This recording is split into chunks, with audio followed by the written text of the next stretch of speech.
I bring up Persona like anybody that will cover Metaphor will, because this game is Persona through and through. There is distinct differences, obviously. However, this game was developed by the creators of Persona 3, 4, and 5. No matter where you go online, you will see the comparisons made very often, and that's exactly what I'm going to do here, which may not be that interesting for all of you, but it's just how I interpreted this game, and so that's how I'm going to structure the video. So, back at the topic at hand finally, Metaphor ReFantazio. Around 6 hours spent in this world. How did I feel? How did I like what I played? What are my impressions after a very lengthy time with this game pre-release? The greatest compliment that I can ever give to a video game, which is also what I gave in my Ghost of Tsushima video, is I was never bored. I was never sitting there in my 6 hours saying to myself like, damn, I gotta wish this part would hurry up and move along, or this was too slow paced, or this character's boring. But that being said, and herein lies an issue for me specifically, and this might be an unpopular take, I was never truly captivated either, which unlike Persona games that I've played, I always was from the get-go. Whether it was the characters, or the designs, or the early combat, the story, location, setting, whatever it is, something almost always caught my eye and attention. I think this comes down to one specific thing, which is something I noticed immediately upon Metaphor's initial announcement back in June 2023, which I've been consistent in my opinion, and I still am to this day. It's a very distinct art style. I'm not calling it a bad art style or a direction. It's far, far from it. It's just very striking in its use of specific colors and tone. It's more drab, it's weary, it's sad in contrast to Persona, which is more bright and vibrant and energetic style world. Now, this just suits Metaphor's story, setting, and world wonderfully. Like, don't get me wrong, but still, personally, this is a little bit of a turn-off. It's just a me thing, but there will be so many people that disagree and prefer the more adult-orientated look and feel to Metaphor. In fact, this might be one of the key and distinct differences from Persona that actually gets people in the door to even try a game like this in the first place. Funnily enough, this is actually a criticism that I hold for some of the Final Fantasy 16 locations and settings, believe it or not, in the later game. It holds the same issue for me as well. So again, it's great.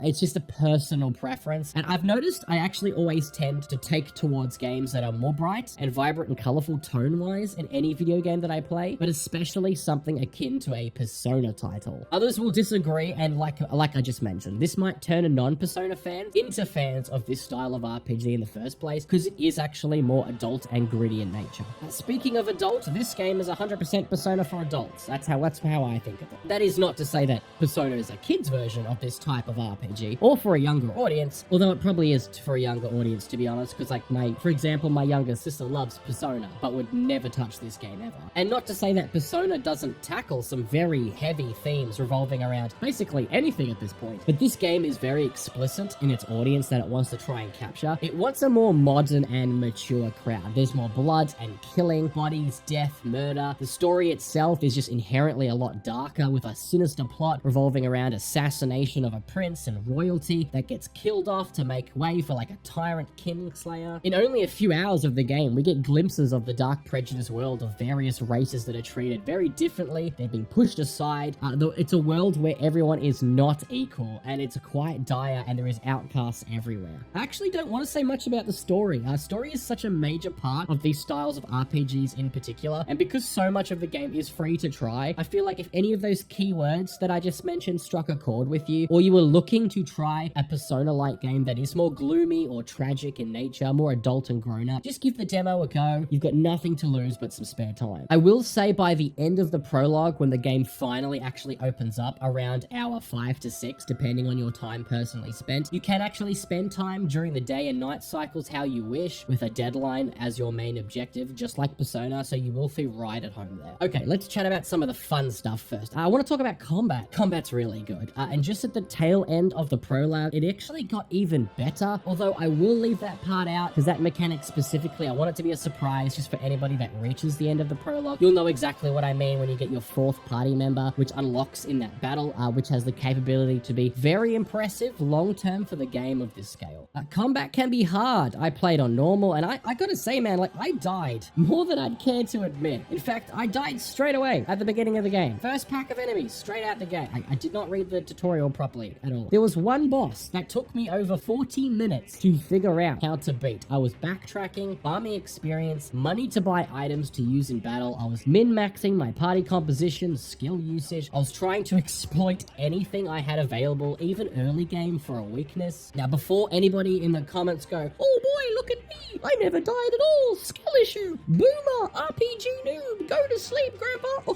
Alright, calm down, Mickey the motherfucking Kingdom Hearts 4 doesn't exist mouse. Not everyone is a pro gamer, okay? But to help with that, the game actually has a super easy way to skirt around making mistakes in battle. With a simple click of the button, you can restart the battle in an instant. This takes a lot of the stress away from making bad choices and paying a penalty for making mistakes in battle. And I assume this is literally just here for people that want more casual turn-based content or just don't have the experience with Persona games like this. Honestly, for a lot of people, this might be a bit of a cop-out difficulty-wise. I don't really care too much myself, though. I'm always in the thing of more power to the player for single-player games. Combat's very simple to understand, though. If you've played Persona, you've played this. There is some key differences, though, to set it apart and modernize it even more. Before even entering combat, you can lock onto the enemies in the field and attack them in various stages. Weaker enemies get instantly defeated, and you get experience and loot straight away. Enemies closer to your current level will have like a stun type gauge, and if you can dodge some of their attacks in the overworld and actually hit them with your weapon a few times, you can break them, and then you can enter battle and attack a group of stunned enemies for free damage and free turns. You can also get ambushed and smacked around like an idiot, like me, again, more often than I care to admit. In battle itself, it is turn-based, so you have basic weaknesses like in a Persona game, but instead of downing your enemy like in P5, when you hit a weakness, you actually just get an extra turn on your action bar, because in Metaphor, you do have an action bar in the top corner. This tells you in the form of like crystals, how many turns you have before the enemy takes all of their turns. Each full turn taken uses a full crystal, at least to our knowledge. Some actions later on can actually take up more than one crystal, so there is some minor balancing in terms of skill usage later into the game. Why do I feel like I talked extensively about action bars and weaknesses really recently?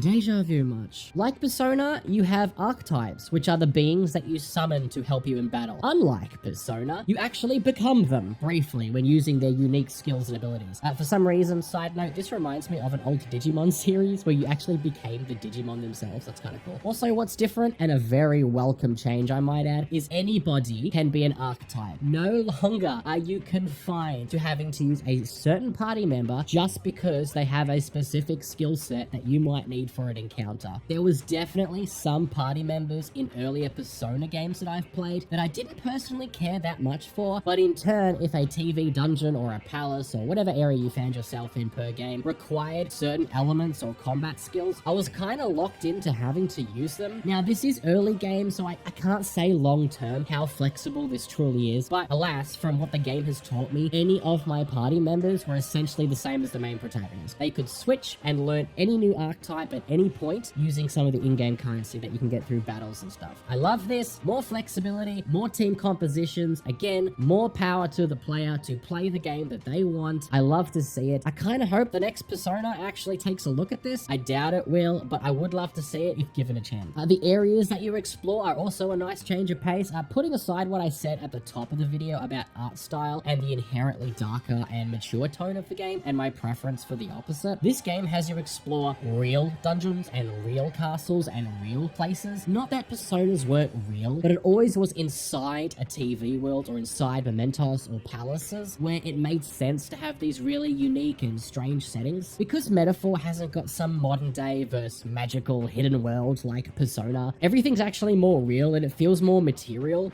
This feels like a natural RPG in terms of locations and settings to actually explore. I kind of actually really dig this vibe a lot, in fact. Don't get me wrong, I still so far prefer Persona's style of like moonlighting as a phantom thief, for example, but this does feel a little different, and I really think it's going to resonate with people, especially if you like the medieval style setting for the world. Briefly on characters, another thing I want people to experience for themselves is the relationships that you build. I haven't got a favorite character yet, but I haven't met that many. I really like the fairy companion, Gallica. She's fantastic. She's super cute. She seems caring. The voice actor is stellar. She really sells the performance. She doesn't even seem slightly annoying as a mascot companion to the MC, unlike some of the other Persona mascots. Obviously, time will tell across such a large, long RPG game. Maybe she turns out horrible by the end and I'm really sick of her and I want to pluck her little wings out and feed them to a human. Stoll is fantastic. He would be in line for my next favorite character. He's the first comrade that you get. And I will say, it's funny actually, because I heard this from somebody else and I agree. Most Persona games, the first character you meet or become a friend and fighting companion with tends to be like the joke character. I think of Yosuke from Persona 4, Ryuji from Persona 5. They all have this comic relief aspect to them, and it's in most of the games that I've played personally so far. Stoll is like a breath of fresh air, because he's like a nobleman's son whose entire village was destroyed and family killed, and he has like a sad backstory, a strong sense of justice and protecting other people. He's just more serious, and it's kind of a nice change of pace, and I think a lot of people will actually really like him, because from what I know from Persona players, the comic relief style characters tend to be probably benched in the party, or they aren't overall the favorites compared to most other options. Also, the main protagonist, he talks a lot, actually. He's got a significantly larger voiced role than most of the other main characters from a Persona title. He definitely can still fit the silent type, but when you pick dialogue options, he usually voices them straight out, and quite often, I really like this. I'm in what I feel like is a small camp of players' preference. I don't actually care much for the silent protagonist. If the game has it, cool. Like, I won't not play a game because I'm voiceless and the devs want me to insert myself into the character and roleplay choices a little bit more. However, I just prefer to be told a story, not create my own. I want to see what characters they've created for me, not the other way around, although I respect both paths. Again, just another personal preference. Also, yeah, music's very good. Not quite on the same level just yet as Persona. I like Persona a lot. I've used Persona music in videos and streams of mine, other YouTube channels that I've had for literally years upon years at this point. It's so iconic. Metaphor has some damn good tracks, but